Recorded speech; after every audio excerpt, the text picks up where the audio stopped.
We have seen that today the tweet coming from the Global Times talking about that they do not recognize Ladakh as a union territory of Republic of India. What is your views on that?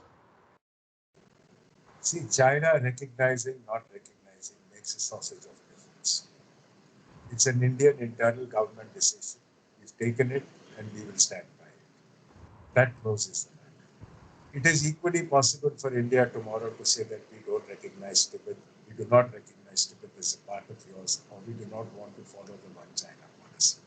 That is being childish, that is being stupid. You don't have to announce it. You can always do it in a different way by making a call or by sending someone to Taiwan or by some way conveying the message. We don't have to follow it because as far as we are concerned, it's an internal decision. You may like it, you may not like it, it makes no difference. The reason here is basically two. One is China is trying to put itself on a stronger foot.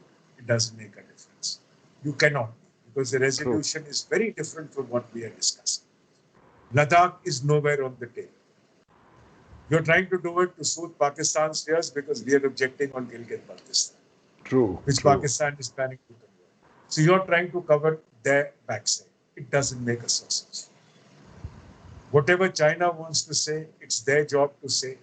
And it's as simple, you'll find a simple statement saying that we disregard or we do not agree with what China has said, and that's the end. So these are comments that will keep coming. And you will find that happening all over. I mean, you'll find that happening, but that is not going to make any difference because the resolution now or any discussions now is on the LAC. It has nothing to do with the status of Ladakh. This is only to cover up Pakistan. True, sir, true. So this leads to another thought. Now that China is behaving exactly like Pakistan. And when I saw this particular tweet, I felt as if DGISPR has asked them to write in their own tone and put it on the through their particular handle of Global Times. Because earlier we used to hear from the Pakistan JNK does not belong to India, and similar the tone was noticed in that particular tweet. There is no doubt. You see, as it is, we know China and Pak are in collusion. Today, when Pak is trying to drop those weapons in JNK, you see, they're not able to push through infiltration. They're not able to push through weapons through any other means. So what they're using is drones. Now, True. if they have to infiltrate terrorists, you can't do it from JNK along the LOC because the LOC has been strengthened. The IB is strengthened. So you're going to use alternative routes. It could be Nepal, it could be Bangladesh, it could be other countries where people come in as tourists and then try and infiltrate. True. True. Now, these are the attempts that you're going to try. Now, people from there cannot come with arms. So what you need to do is you're trying to stock up arms because internally within JNK, there are not many who are joining the military, who are joining terrorists. Hardly any. The figures have come. So unless you create the stock of weapons, how do you push in terrorists, even if unarmed, from other sources and hope that they can join up in terrorism? Right. True. So this is what are they using? They're using Chinese rifles and they're using Chinese drones.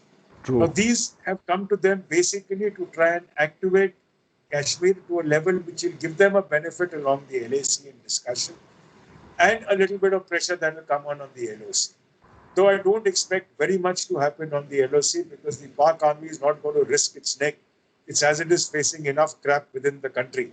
Whether True. it's Asim Bajpa, whether it's political interference, they're facing a lot. If they try something with India and they get a rebound, the army is gone forever. So for them, their neck is more important. But definitely to support China, they will try these stunts. So this is something that will happen. So whenever China wants a bit of help, Pak will do it. Now, Pak may have wanted China to do it, so China's announced. It makes no difference to India. It's very Correct. clear. It's our internal matter. You can keep crying. It makes no True. such of a difference. True. True. True. So the situation at LAC is again, we are seeing a lot of calm right now, though it may not be true on grounds. However, a lot of state media, state-owned media, I'll not say in India, but a lot of recognized channels are showcasing our capabilities, our movement, our advanced winter planning videos. A lot of stuff is come in the social media.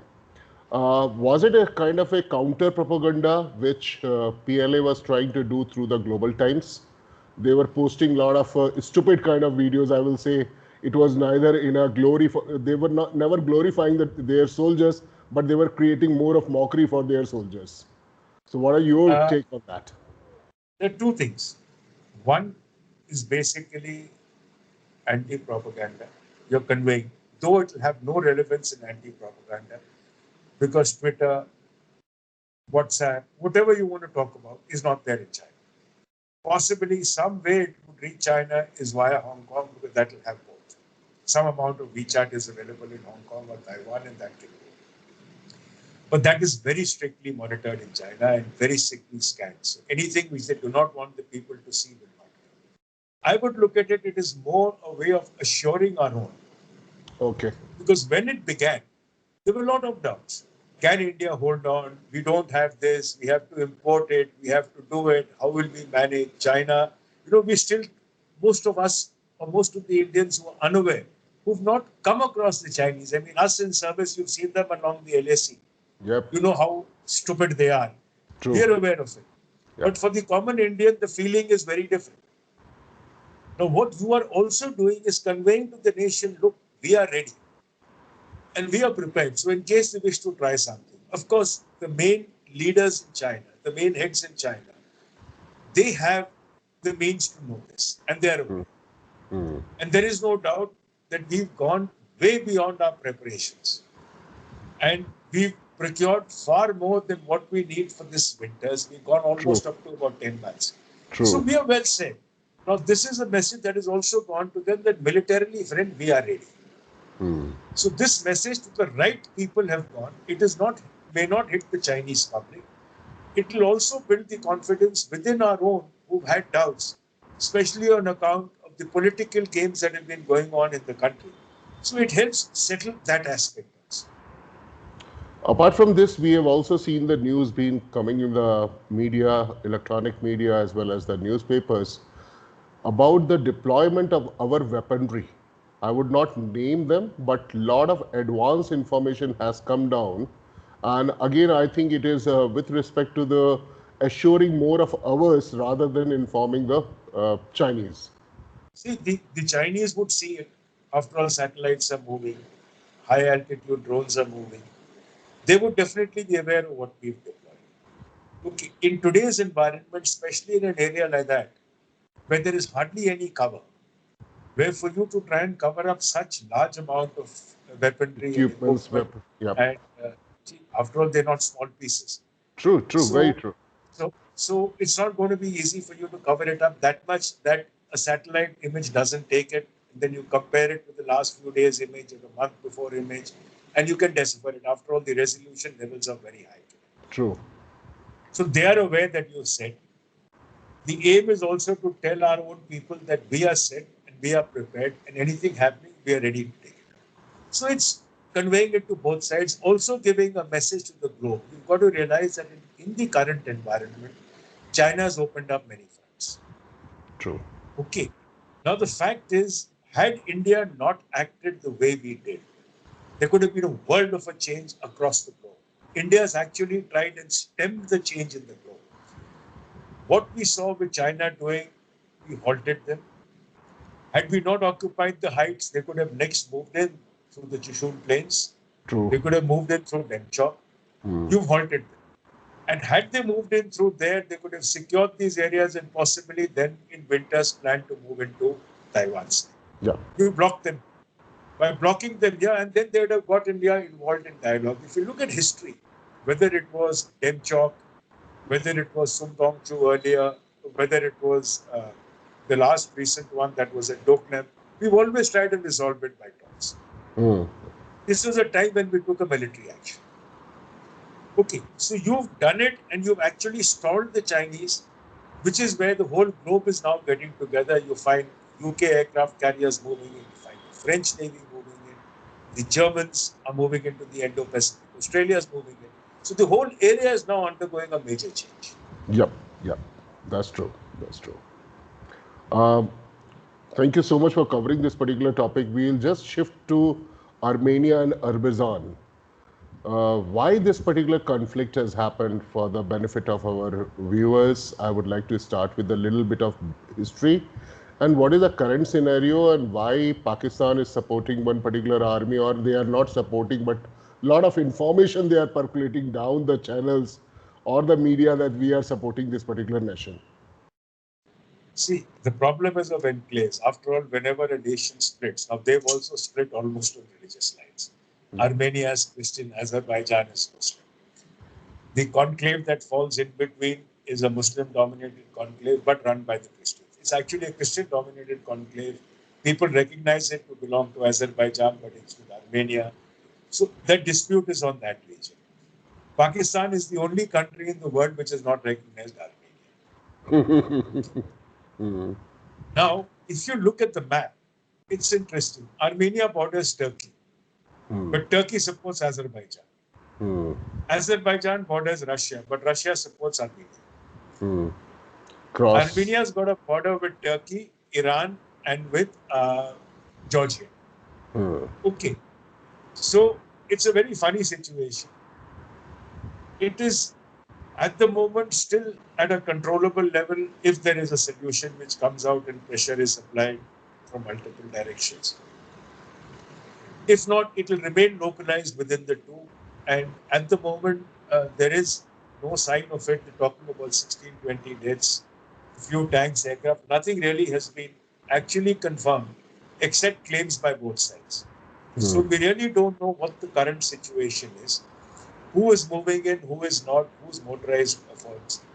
There are multiple claims. Pakistan has to support Azerbaijan because Turkey supports it.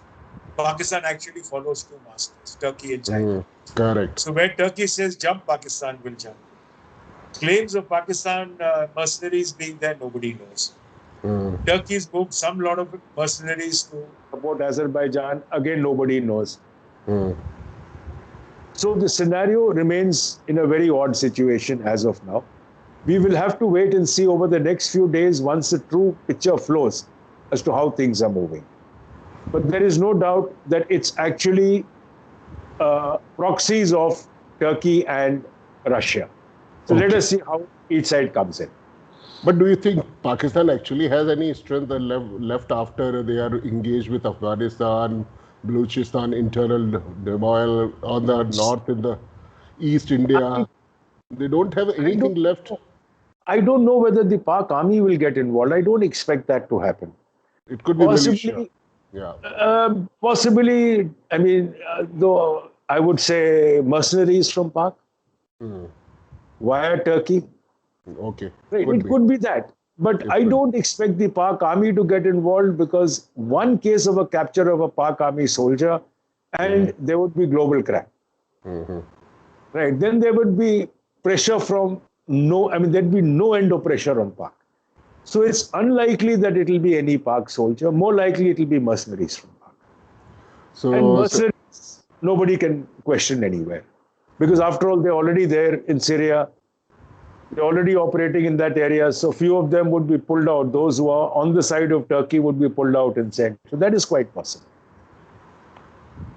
It would be prudent to discuss about last week United Nations General Assembly meeting, and there were two of the lectures. One from our esteemed neighbor, I will say, and one from our Prime Minister, Mr. Narendra Modi. There is a huge difference when you look at the thought process or the conveying your own status or your own opinions about the world. It was a hell lot of a difference. How do you see Imran Khan's statement and vis-a-vis our Prime Minister Modi's statement? I discussed this also on a YouTube channel with one of the Pak anchors and a Pak brigadier. It's very funny. You see, as a Prime Minister, you project your nation in front of the UN. It's a global platform. Now, either you address a global audience or you address a domestic audience. Now, in India's case, Narendra Modi was heading for a global audience. Yep. He was projecting what India has done when he spoke about 400 million bank accounts and so many toilets and development and the works. So he was projecting India globally. He was projecting the Indian power, whether it's vaccines, whether it's Indian economy, whether it's the India's responsibility in the world, so for which it should be part of the UNSC. Right? So he was not, and then he was not projecting India's local disputes, whether it's Pakistan or China, because these disputes do not impact the globe. Nobody is going to get involved in handling it. It's our matter, we'll handle it. Yep. Now, as far as Imran was concerned, you've got to realize Imran was projecting a speech which was almost similar to 2019. Now, the speech was written and given to him by the Pak army. It was not meant for a global audience. It was meant for a domestic audience. Now, let me explain that factor. Domestically, the Pak army in the last 2 weeks has been under immense fire. Since the time Asim Bajwa's Papa John pizzas and CPEC racket and everything else has been coming in the open media. Yep. The Pak army has been facing racket for interfering in politics, getting after the politicians, but themselves looting money and getting away with it.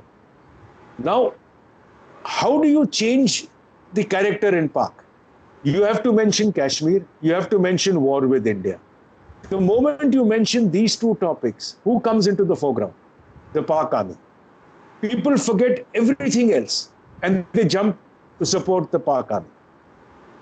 Because that is how the Pak army has projected itself as invincible and being the only one who can save them from India. And that India is only looking to break up Pakistan. So what it was doing was to project to a domestic audience to highlight the importance of the Pak army. Globally, when you talk about, last year he spoke about Indo-Pak war, false flag operation, nuclear environment. 1 year is gone. Has anything happened? Nothing. In 2021, he'll project the same story.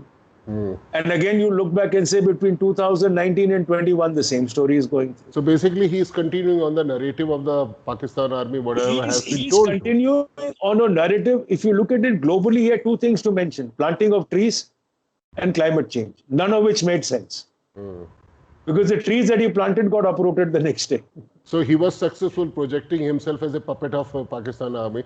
As the army, and convincing his people who heard the speech, and they would have heard it about 10 times in the news also, that India is going to go in for a war and it's going to be a nuclear war and the Pak army is going to save us. That is the only thing he was projecting.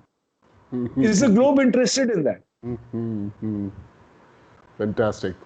So thank you so much for covering that. And what was the one thing which you liked about Mr. Modi's statement? He talked about many things.